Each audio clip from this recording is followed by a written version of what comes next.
Welcome to the B-Max Sports Podcast. Angel, we got 30 minutes for the rest of our lives. 30 minutes for the rest of our lives. Make sure to subscribe on all platforms. Let's be great. Let's be great. Hope you enjoy the show.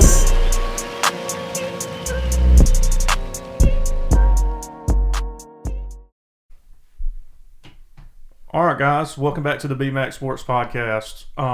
Today is our first time ever being in person. It's a little awkward looking at Josh and his fantastic mullet in person while we're recording, but it's something we're going to have to get used to, so I think it's going to be a good thing. Anyway, Josh, how was your day, buddy? It was good, man. Woke up about 9:30. Tate said, "Let's roll this pod, boy." And I'm always game for a podcast. That's a fact, Jack. So let's jump right into it. The first thing I want to talk about, like I already stated, this is probably our last audio version only podcast. So that's very exciting and can't wait to see what the future holds for us. How about you, Otto? You excited? Dude, I'm really excited, man. I cannot wait until we get like the recording stuff done and have kind of a little studio set up. It's going to be exciting because I like doing it when we just had we were sitting by ourselves, but this is, when we're sitting here together, and I'm really excited to get guests in here and stuff. Yeah. How do I sound coming through your headphones? I sound all right. Yeah, you sound fine. Sound good? What do I good sound audio? You sound great. I sound like I got a little frog in my throat. When I'm listening to myself, I sound like I'm echoing. Am I echoing at all? Okay. That's okay. So it's probably this bougie headphone splitter I bought from Walmart because the one I ordered with the microphones and everything hasn't come in yet. So we're still waiting on a few pieces of equipment, but for the most part, we got everything and we're ready to roll. All right, the first thing we're going to talk about, have you heard about this Breonna Taylor girl that was shot in a no-knock warrant situation in Louisville, Kentucky? Have you heard about this? No, I haven't.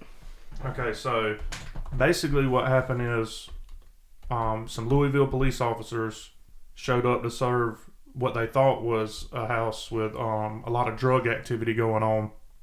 And unfortunately, they had the wrong address, which is just terrible. And they had a no-knock warrant. Do you know what a no-knock warrant is? Yeah. All right, so for those people who don't know what a no-knock warrant is, it's a search warrant authorizing police officers to enter certain premises without first knocking and announcing their presence or purpose prior to entering the premises. Search warrants are issued when an entry pursuant to the knock and announce rule would lead to the destruction of objects of which police are searching or would compromise the safety of police officers or another individual. So basically the only time you're going to get these is with drug cases and stuff like that. We saw that a few years ago with here in Dublin, a no-knock warrant. And most of the time they go bad, honestly. I understand the concept of why they would want to use a no-knock warrant. It makes sense because once you knock on the door and announce yourself as police, they can get rid of a lot of evidence very quickly. So I understand why they do it, but unfortunately for Miss Breonna Taylor, her and her boyfriend were asleep in her bed. Police come up. Now, I'm not blaming the police here because the police were sincere and they thought there was drug activity going on. They had the wrong house, I believe. So they knock on the door. Well, they don't knock on the door because it's a no-knock warrant. They bust that bitch in. Her boyfriend thinks it's an intruder and fires at the police. The police shoot Miss Taylor, killing her. So, anyway, one of the officers has been terminated. Do you think that's as far as it's going to go from these circumstances? What do you think is going to end up being the end game here? Well, what I first want to get off on is the actual no-knock warrant itself. To me, I think I understand the premise of a no-knock warrant. I understand the fact that there are pros for police officers to use something like this. But in this case, when there wasn't anything going on at the house that we know of, they got the wrong house. You bop up into my house when I'm not doing anything. Whether you're an officer or not, it's late at night. I don't know who you are. Right, and you're asleep. You're woken up out of a sleep. Right. That's the thing for me too. I got the gats at the ready, and I'm a pretty heavy sleeper anyway, so I'm probably gonna get killed and raped before I even wake up. So But I mean, when they bust in there, I don't know who you are. Right. I don't exactly, know. I yeah. mean, and obviously, if you were living that trap life, and you were expecting something like that to come, then maybe you're not going to be as surprised as to who it is. Right. But these people are just sleeping in their bed. Right. Exactly. And I don't think this is a cop versus the people thing. I think this is a flaw in the system where a no-knock warrant to me kind of seems unconstitutional.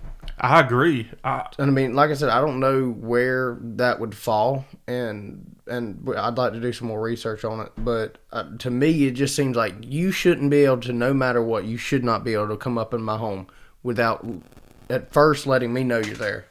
Right. So I agree. I'd be in favor of getting rid of these no-knock warrants altogether, to be honest. We've seen the effect of them here in Dublin. Even if you are involved, if the person's doing bad things, first of all, it's dangerous for the police officers because, like you said, you're asleep in your bed. You're not expecting the police to show up. They show up, don't announce themselves and bust in the door. Then you're going to defend yourself. Obviously, I would too. So I'd be in favor of getting rid of these no-knock warrants. Like you said, they seem unconstitutional for one. And then another thing, they're dangerous for everybody involved. I don't see any good coming out of it, even if they do get rid of some evidence. Well, and that's what I'm saying. I mean, by the time you get there, knock on the door. They can acknowledge, if they have a warrant, they can acknowledge that people are there. If they know people are in there, like I said, I've got some friends I could ask questions because they've served warrants before, and we can talk about it a different time if I'm wrong. But I'm fairly sure if they have a warrant, they knock on the door, they know there are people in there and they're not answering the door, they can go in. But that at least gives them some time to know, hey, we are the police, we're coming in. At least announce yourself. Because this could have saved this young lady's life. Saying, hey, we are the police, we're coming in, instead of just barging in the house. And I understand, like I said, I understand the premise of it, because by the time they knock on the door, I could be shoveling 5-6 pounds of cocaine down the toilet. But at the same time, if these people are as bad as they are, and they really do need to be locked up, they've been trapping this, that, and the other, there's going to be more evidence than that in the house. Right. If you've got a warrant in the first place, you have to have some kind of probable cause. And if they're really, if they're really that good of a gangster, bro, they ain't even got it at the crib. Don't shit in your own backyard. Facts. They ain't got that shit at the crib.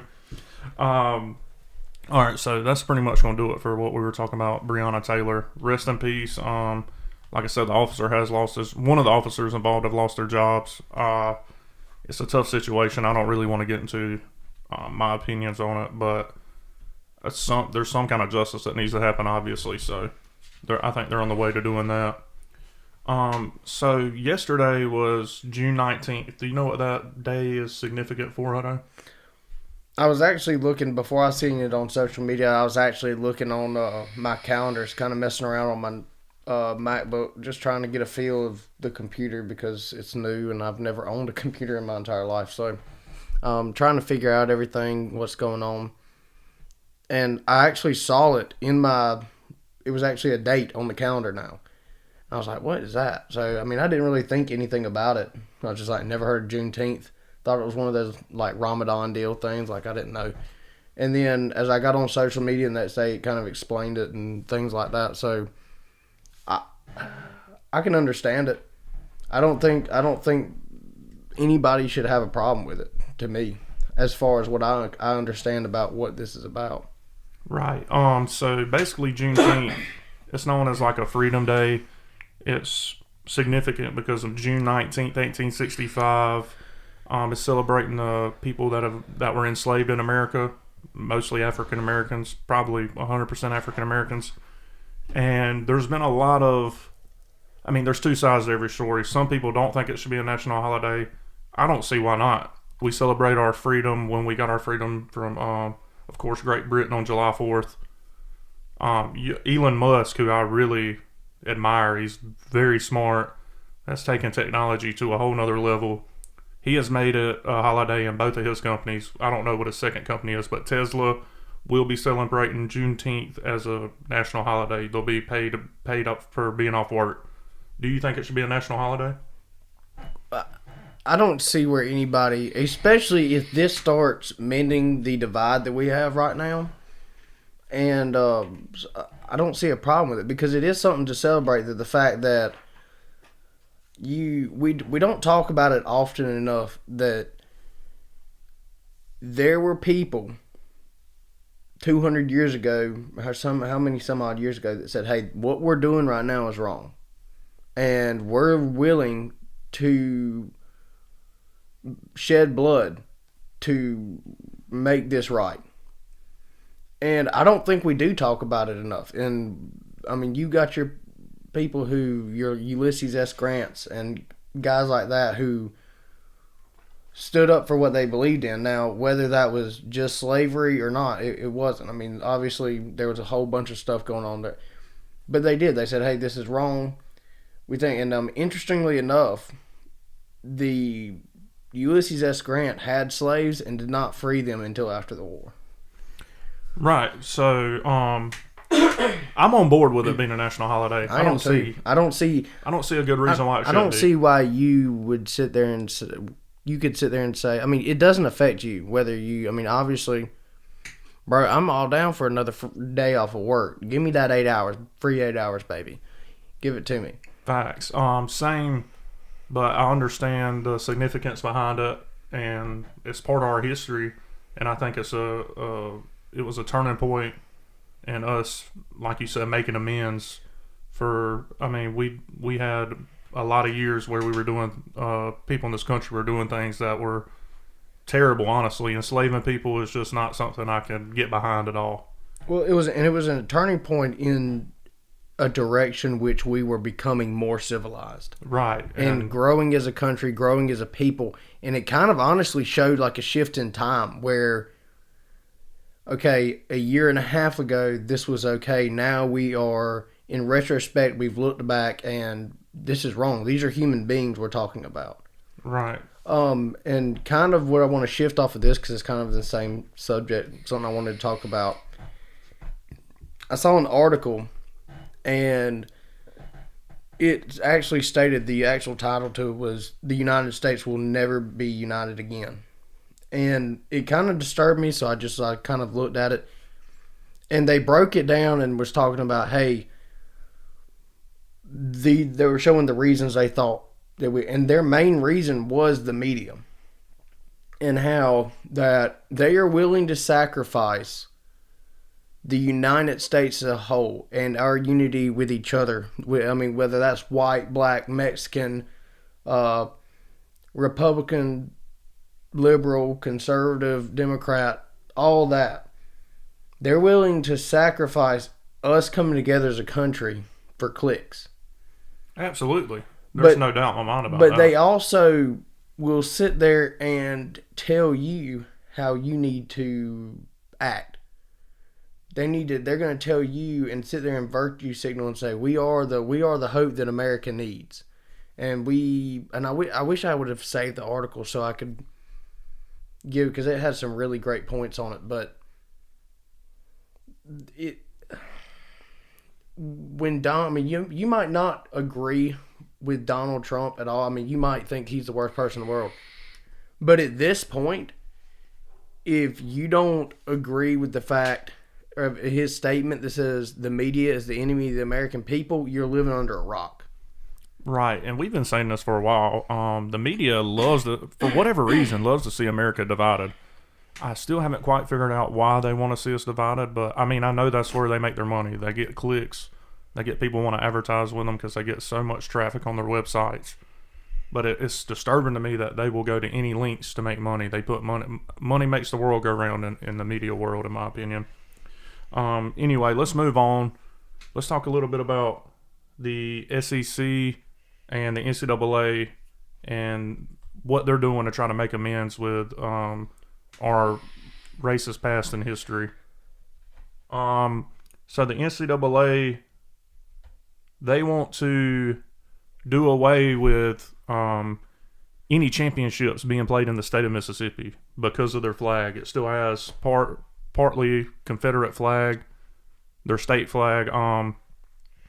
Pretty much, they're not going to allow any championships, or they're not going to allow the teams from Mississippi to compete in championships until their flag's changed.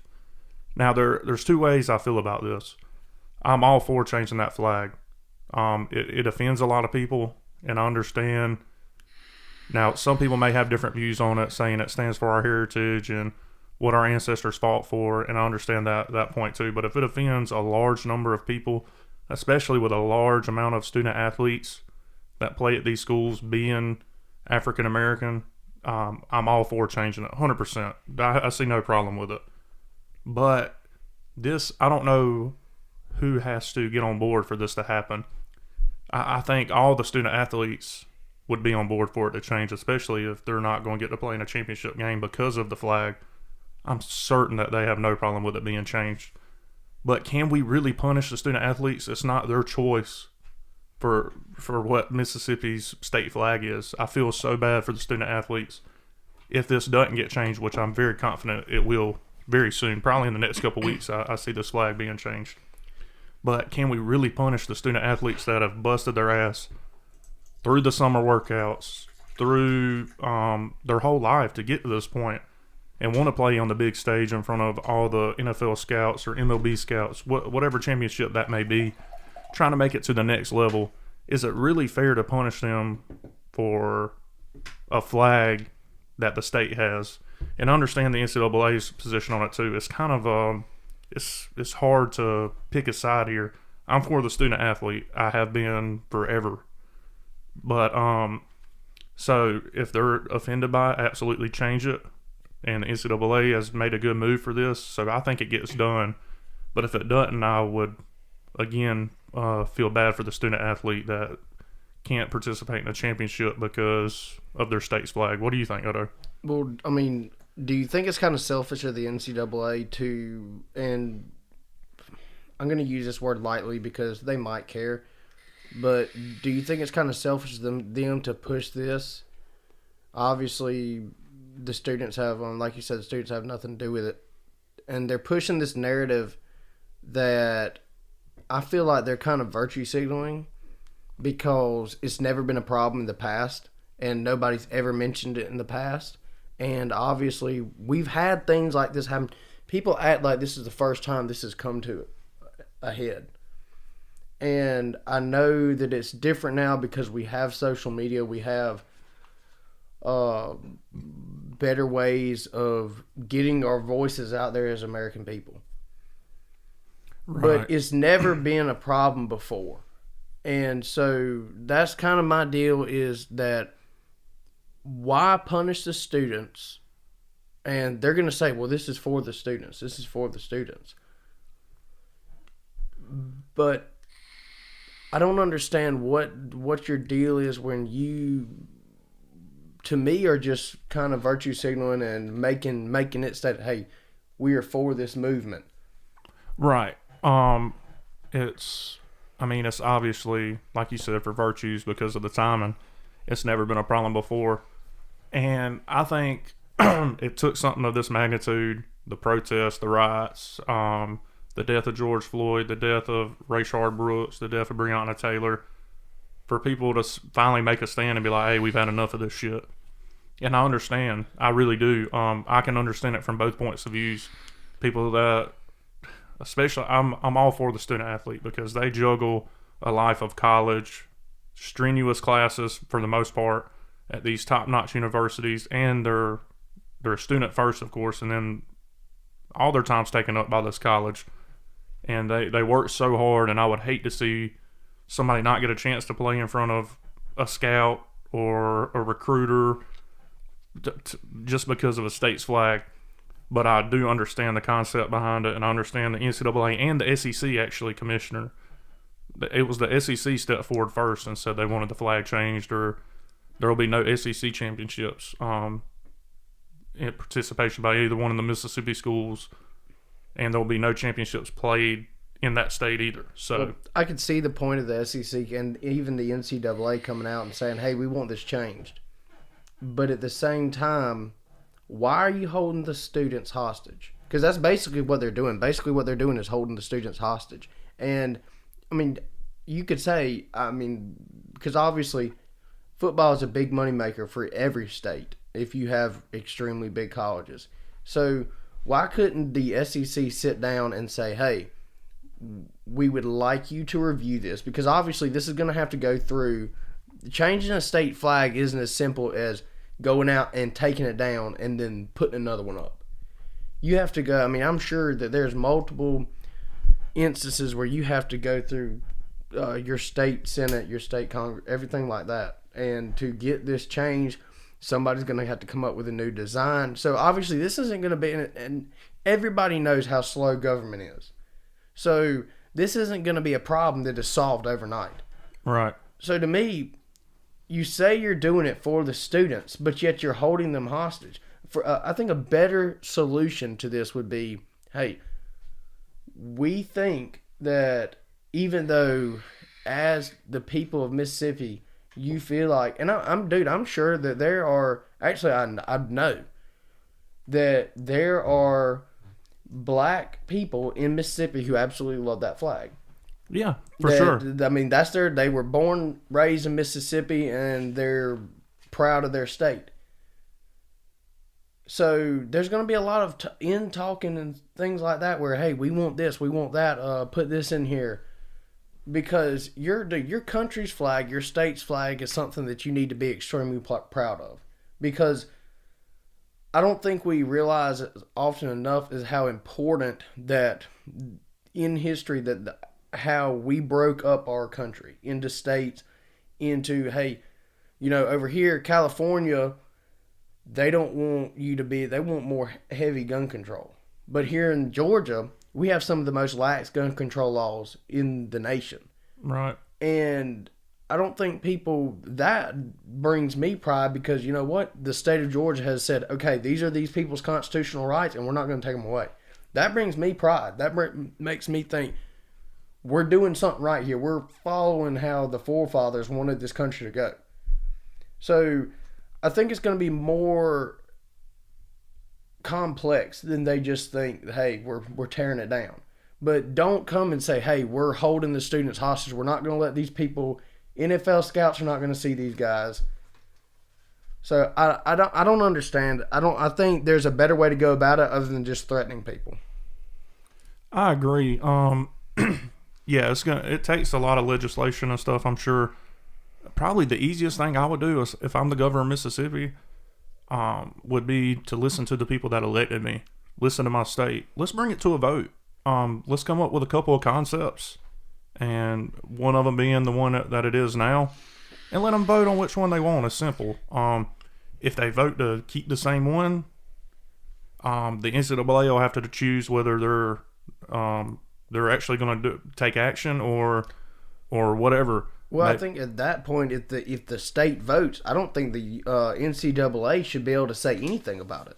I mean, right, but the NCAA could still say, hey, there's no championships going to be held here, and it's still punishing the student athletes. So they'll have to choose what side of the fence they're really on. Are they for the student athletes, or are they for, which a lot of it goes hand in hand, the Black Lives Matter movement. We've seen numerous schools step up to the plate. I know Florida State. I don't care for Florida State just because they're one of Florida's biggest rival.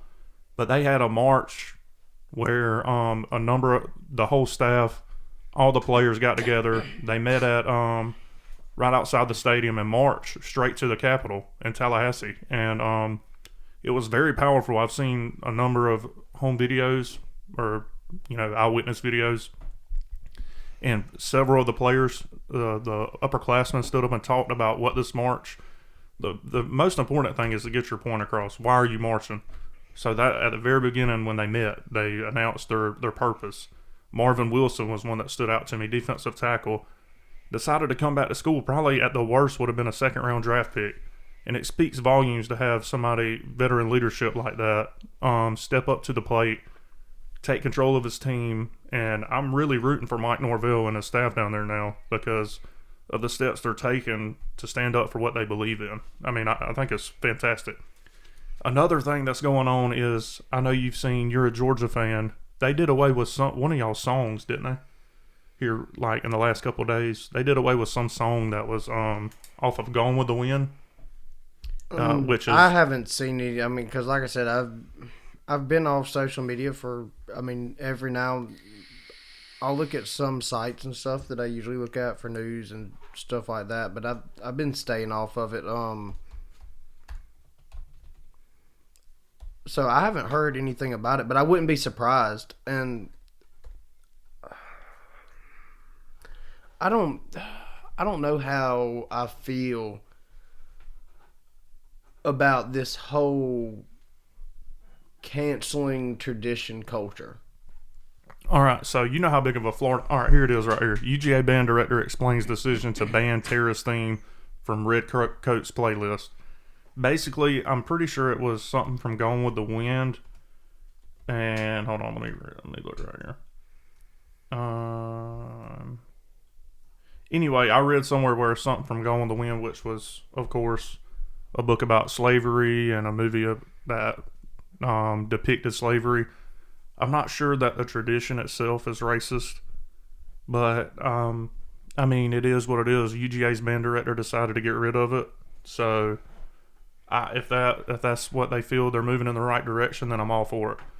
Now, you know how big of a Gator fan I am. Did you see where the University of Florida President Fuchs, that's really his name, Fuchs, Fuchs, That's unfortunate. has he gives zero fucks, but in this case he does give fucks. They're doing away with the Gator bait chant. Gator bait, Gator bait. And why is that? Okay, so basically a lot of African Americans, apparently even some former players, found out the origin of what Gator bait means. According to, I don't know where they're getting their information. Gator bait, we use it to symbolize the other team's Gator bait. You're either a Gator or you're fucking Gator bait, son. And that's how I've lived my whole life. But I'm open to change, as always. I'm open to other avenues. I mean, there's other things we can say, obviously, like just fuck you, University of Georgia. How about that? Fuck y'all. Anyway, so Gator bait, back in the slavery days, they were said to feed African American babies to gators. I'm not sure why they did it, and it doesn't make a whole lot of sense to me why they would do it. Let me ask you a question too. I don't even know the history of Florida plantations, but I don't even know if there was that many down there. Because it's not necessarily just in Florida. It's just overall. They said the African American babies were used as gator bait to. I don't know if they used them to catch the gators or what, but who said this though? And that's when we get back to our cancel culture deal. I saw on Facebook yesterday that there was some Twitter action that somebody looked at the $20 bill. I believe it was $20 bill, and it shows the White House, and it shows people gathered outside of the White House. It's not really a great depiction of it, but it's little heads and stuff. And if you've ever seen the White House, I've never seen it in real life, but I've seen pictures. There is a really, really big chandelier that comes down that has a large lantern. Yeah. And they were saying that we need to get rid of that picture on the back of the money because that lantern was really a black man being hung at the steps of the White House. That's friggin' ridiculous, dude. They were pointing to, they had arrows pointing to the big globe on the set, and they was like, that's the head. And then it has metal design where a metal rod has been out, and they're like, those are the shoulders. Dude, you can't just look for racism. You can't just say, well, you can't look at something and say, well, that kind of looks like that. Dude, at some point, you could look at everything and find some form of made-up racism. Absolutely. No doubt about that. I feel the same way with the Aunt Jemima, the syrup, and the Uncle Ben's. You know, they make rice and stuff like that. Aunt Jemima ended up being the lady that came up with the recipe. They said her recipe was stolen. But if you actually do just a tiny bit of research, that's not true. Aunt Jemima was the first African American millionaire in the United States. So to say that she was born into slavery, but it just shows you that no matter your circumstances, once the Emancipation Proclamation was made by, wasn't it Lincoln that did that? Yeah. Once he freed the slaves or whatever, you can still come back from the struggle. And she was a renowned chef, and she was very good at what she did. She was the first African American millionaire from the research I've done. Well, and that kind of, I want to bounce off of something you just said, but you really didn't go into depth of it. Does that not show the turnaround of American greatness? Is that you can go from something that was so horrible that happened to you in your life, and then because of the way America's set up, because of the way that, yes, we do look at things and say, hey, this is wrong. And because we are America, and because we do stand for our citizens and the people who live here, we'll say, hey, we'll make this change. Because we want everyone here to feel like, number one, they are United States citizens. Number two, that their opinion matters. That's why we had the Constitution, is to tell us our rights and to let us know. I mean, the First Amendment shows that the forefathers wanted our opinion to matter to our government officials. So you look, and obviously she gets out, born into slavery, terrible thing. Gets out and becomes the first black millionaire. That shows something. That shows kind of, to me, just how far we came along in just that little bit of time. And yeah, there was obviously still racism after the war. It didn't end there. There's still racism today. Absolutely. But there's still I believe in American greatness, that the American dream is achievable no matter what. Absolutely. And I'm a firm believer in, it doesn't matter what you do. Some people are going to hate you for who you are and stuff you can't control. That's just, it's human nature. There's some people that have superiority complexes that no matter what you do to them, no matter the facts you provide them, they're not going to believe we're all built the same. And no matter changing the flags, stuff like that, you're still going to encounter people that don't like you for who you are. And that's on both sides of the spectrum. You can be African American and you can run into an older white man that just doesn't like you because you're black. We've seen it numerous times, even with the lady that we talked about with the delivery driver. She wouldn't let him come to her house because he was black. But there's people like that on the other side of the spectrum too, that hate people because they're white. It's unfortunate, but I don't think we'll ever completely get rid of it. But I do believe in the United States we're seeing a big turnaround since slavery and until today in making amends and trying to make sure everybody gets a fair shake. And I really believe we're at a point where it's as fair as it's ever been, and hopefully we keep moving. That's just my opinion. All right, let's talk about something that has been a hot topic in America and across the world, the Rayshard Brooks shooting in Atlanta. Since our last podcast, the officer has been charged with felony murder. And it's really, if you've watched the video, once we get our video version going up and stuff, we'll be able to watch the videos together. I'll figure out a way to do it. I'll do my research. We'll get it done. But unfortunately, right now we can't. So, everybody has an opinion on this. But if you look by the law, your opinion it matters to me. I understand where people are like, he was shot in the back, they should have let him run. Yeah, I understand that. But by the law, if you look at what these officers go by, they're pretty much, their Bible is the laws.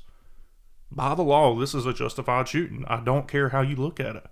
And the man should not be in jail charged with murder. That DA in Atlanta, Fulton County, is already under investigation for corruption. And this it's going to add to it. He is doing this, in my opinion, it's around election time. November's coming up fast. He wants to get reelected. And a majority of the population in Atlanta are African Americans, and he wants their vote, no doubt about that. Without the African American vote in Atlanta, you're not going to win. That's just how it is. So I feel like this is more of a political move, and it's going to come back and bite him in the ass. Because let me tell you why. I've done some research on this officer that has been charged with murder. He is lawyered up and has one of the best attorneys that you can ask for, and one of the best defense teams. And there's no way in hell he's going to jail for murder. No way in hell it's not going to happen.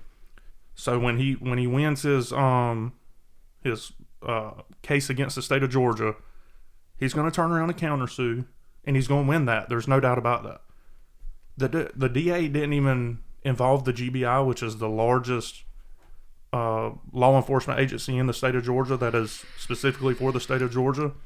Didn't even involve them. They still haven't finished their investigation. So, that the thing with the being shot in the back, you can still be a threat and be running away. There's no doubt in my mind. Let's say, just use that he had a gun, for instance. I think we already talked about this. He can lean over his shoulder and shoot the cop in the face and kill him. So the cop can't shoot him because he's running away and pointing something at him? No, that's idiotic to be in that mindset. Okay, and some people say, let him run. All right, we've seen when they pulled him over and ran his name, they see all his previous charges. He's been a violent offender and he's been a habitual offender. At the point where the cops try to arrest him and he becomes combative, if he'll fight the cops and shoot a taser at the cops, what will he do to people that are unarmed? He's been violent before. If they let him run, who knows what happens? They're putting the whole community at risk. I'm not saying I wanted him dead. I wish he was still alive. It's unfortunate. He has a family. He's a human being. But at what point do we draw the line? Like, hey, we can't let this guy run. One, he's under the influence, in public. We all know the effects of alcohol on the human brain. It affects our decision making. And he's already been a violent offender. He's been to jail several times. At what point do you say, let the cops do their job? What do you think, Josh? Well, obviously this has been a trend on social media where everybody's kind of debating their point of view. And it's a great thing that we all can debate our point of view. And I've seen some really, really good arguments from the police officer side that is in support of his decision. And one of the arguments I saw was a picture of a man turned when it's dark. And I mean, when this happened, I'm fairly sure it was dark. Yes, it was. And he took an iPhone and held it like a gun and pointed it at his partner. And they just took the picture. And in the same position where he was turned around with the taser. You don't know what that is. In the dark, you cannot pay attention. And in this situation where number one, we've already discussed this, they know he's a violent offender. They know he's a habitual offender. In any circumstance, I feel like if a human being feels like his life is threatened, no matter who it is, no matter who's threatening it. Now, obviously, if it's a 115-pound woman threatening your life without a firearm, you can resolve that situation. Right. But we all saw the video. That dude had beaters on him, son. This was not no average. I mean, he was obviously a lifelong criminal. He has done his time in and out of jail, was in jail before COVID-19. So this man was not unfamiliar with violence. And they know this. At this point, I don't care if you're a police officer. I don't care if you are a single mother coming out of Walmart and he attacks you. If he points something at you and you assume that it is some kind of, and he is inciting violence, is it not your right to protect yourself no matter what? Absolutely. It's your God-given right to protect your life and livelihood. All states are different, and this is what's kind of interesting. We're talking about whether it doesn't matter whether or not who you are, whether you're a police officer or a civilian. There were marches on the Atlanta Capitol to try to take away our right of the stand your ground law. So they do not want you to have your stand your ground where I can be out in the Walmart parking lot. Someone can come and attack me. At that point, they want me to not be able to protect myself and have to give the attacker whatever they want. Yeah. They want a single mother or just a woman walking around. Somebody comes up with her, and we've had this situation in the Walmart parking lot by someone I know, where somebody comes up with a gun and said, "I'd take me to your ATM." Luckily, she got into her car and got away quick enough where it didn't happen. But these situations do happen. Just because we live in small little Dublin, these situations do happen. And if you take away that stand your ground law, then there is nothing standing in between you and a violent person. There's nothing. Right. I also find it interesting. This DA has stepped on his own feet several times, but just one that stands out to me, especially in this case. Do you remember when they were marching in Atlanta for George Floyd, which is their God-given right? Mm-hmm. Okay, so there was an officer that was terminated for using deadly force. Deadly force, right? Mm-hmm. You're hearing that. That's the key word here. Deadly force by tasing people to get them out of a car. Do you remember that? Yeah. And he was terminated for using deadly force. But now the DA turns around when this criminal has a taser, he's saying it's not deadly force now. That was his own words, deadly force. So is a taser deadly force or is it not deadly force? By Georgia state law, let me just inform you on this. A taser is deadly force. So by the law, again, we're looking at the laws that are held up by the Constitution of America and the state of Georgia. It is a deadly force. So if he's pointing at an object that has the force to kill you at you and firing it not once but twice at you, at what point can you not protect yourself? That's my only point here. Like I said, I don't condone murdering people or killing people if you don't have to, but I feel like this is a situation where he had to do what he had to do to go home to his family. Anyway, I'm pretty much tired of talking about this Rayshard Brooks stuff. We talk about it at work, and people make good points for both sides, like you said. So I can see either way the argument, but unfortunately, I'm going to have to side with the police officer on this one. Whereas in the George Floyd case, I'm going to have to side with George Floyd. He should be alive today, no questions asked. The last thing I have to talk about on the docket today is something that's very personal to me. And if you follow me on social media, you know I've been posting about this here recently. There are people on this earth, in Dublin, in fact, that you'll come to learn here in just a few minutes, that do not realize that social media has real life fucking consequences, buddy. You can't, I'm telling you, these guys think that in little Dublin, Georgia, that they're not going to run into these people they're talking shit to online. I've had a man, if you don't know my mother is a teacher at East Lawrence, and she doesn't know I'm going to be talking about this on the podcast today, but she was really upset one day. She was in a debate, and it was an intelligent debate. My mom's a very smart lady, and this person that she was arguing with is also very smart, but he took it too far. My mother's a sweet lady. She's a special ed teacher at East Lawrence. I can guarantee you you won't find another educator in this county that cares about the students more than my mother. She spends countless hours talking to me, talking to her mother about some of the situations in these kids' home lives that are just, it's sad, and she really deeply cares about these kids. And you go on to call her a bitch on social media? Let me tell you something, buddy. I haven't fucking forgot about it. And there are real life consequences for this shit.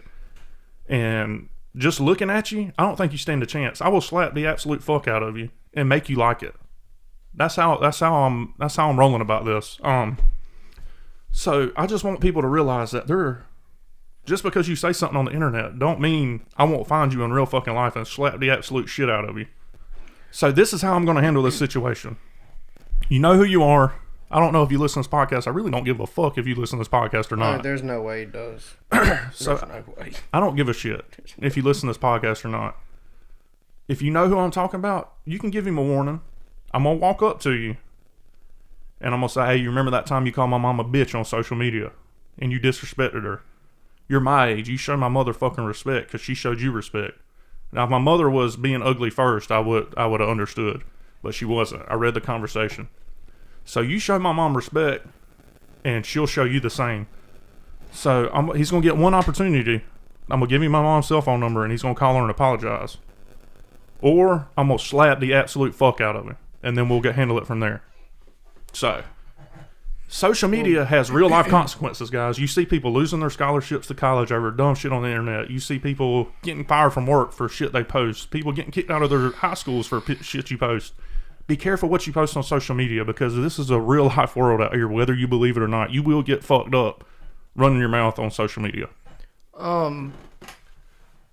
One thing that is important to, which I've had to take a look at, and like I said, I used to get into a lot of just like in online debates about mainly politics. And that was it.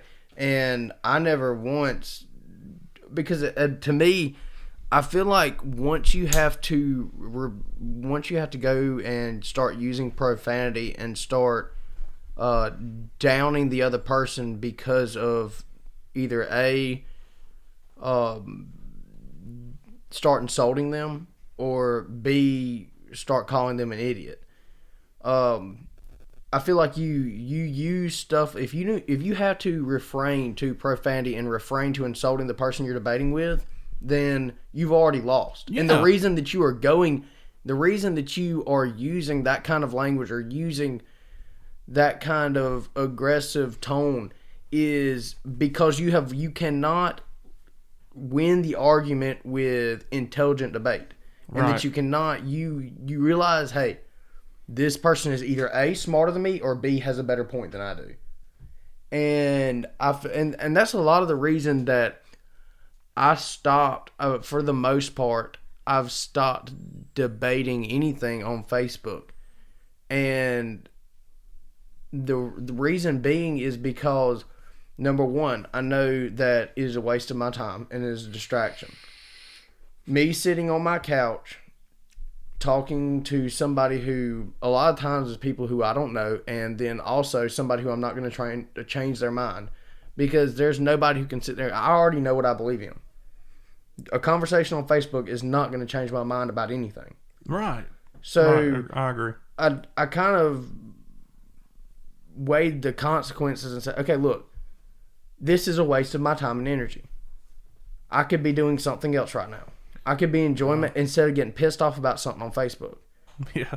So, but I've experienced, when it goes to politics and it comes to what things that go on in Washington, I do a lot of reading and research on things like that.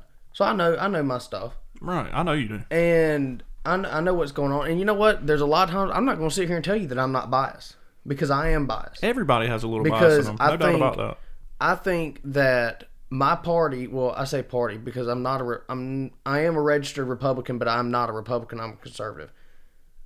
My group's ideas are better than the other groups. And you can sit here and argue with me or not, and I'm going to tell you, hey, this is how I feel, this is why I feel this. But in the end, we can have this debate, and you might walk away thinking, oh, I won that. I might walk away thinking, hey, I won that debate. But in the end, neither one of us are changing our minds. Right. Because both of us think that our side of the spectrum has the better ideas, has the better solutions, and that's okay. That's the great thing about America, is that we can all have different ideas. Mm-hmm. But in the end, I just don't understand when people, I would get on Facebook and spend hours. I might have 2 or 3 debates going on at the same time. Right. People who know me was like, oh, Hutto's back on Facebook again. Hell yeah, let's get it, Hutto. Let's fuck them up. Yeah, facts. I would always realize and stop the conversation whenever that person would be like, oh, you're a bitch. F you, man. Screw you, man. You don't know. You're a racist. You're this. You're that. You're a bigot. You're a homophobe. You don't support women because you don't support abortion, and that because you don't support abortion that you're a pussy. So, and at that point, the conversation is over, because if you have to use profanity or you have to insult my intelligence because you're losing a debate, it's over with. I've already won. Right. I agree. Unfortunately for this guy, not only did he lose the debate online, now he's going to lose another fight, because I'm going to beat his ass. This isn't a threat. It's 100% going to happen. Dublin's too small. I don't even think he knows I'm pissed off about it, but I'm fucking pissed off about it. And it's been 2 years ago at least, maybe more than that. Well, and he can't avoid seeing me forever, so I'm gonna fuck him up. Or I don't really know this guy, but as far as I've seen off of, because we're not friends on social media. I don't want to see his shit. So we're not friends on social media. Yeah. And I don't even know this guy personally. I don't either. He's gonna get an opportunity to apologize and go about it the right way. And if he doesn't, then I gotta handle what I gotta handle. If I had insulted someone who I do not know, especially someone's mom, because we all know we love our moms, we don't want to see anything happen to them, and we definitely don't want to see some daggone beanpole sit there and call her a bitch. That's first and foremost.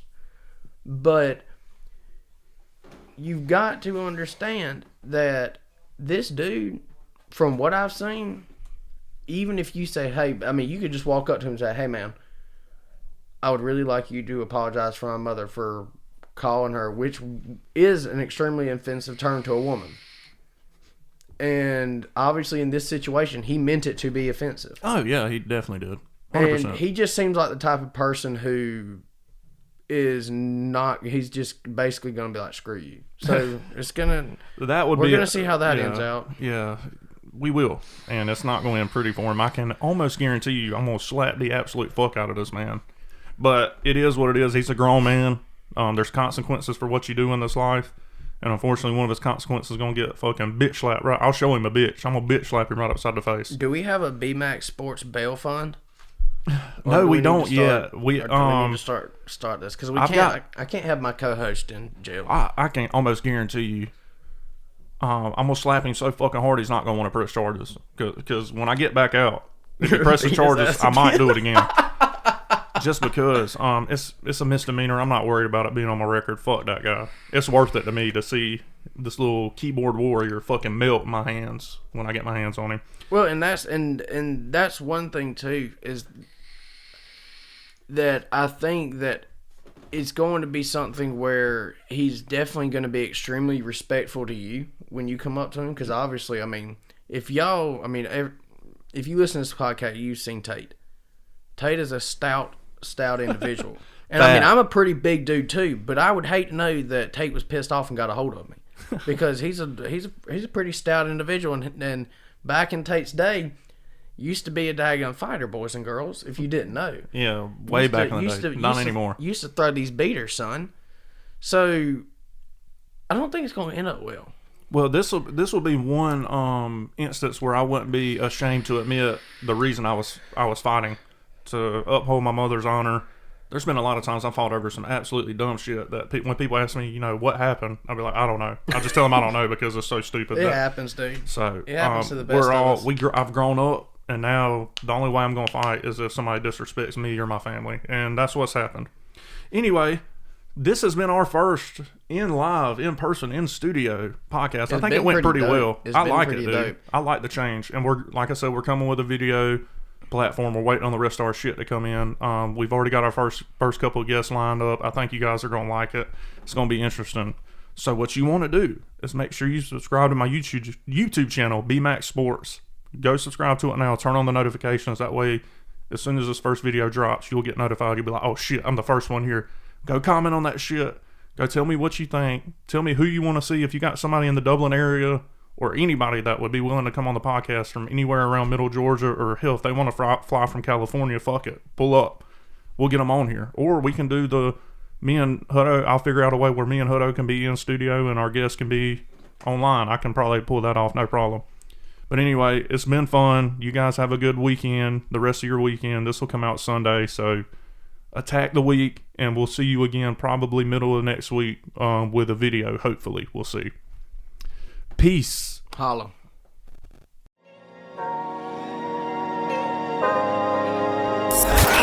Thanks for tuning into the BMAX Sports Podcast. 40, 1, Lindsay, 25, 20, 50, 10, 5, Lindsay, stop. We hope you enjoyed today's episode. I love the show, guys. You're awesome. Listen, my whole family loves it, man. I never miss an episode. It's the best. We'll see you next week. Go rock this thing, huh? Love you, man. Let's go get it.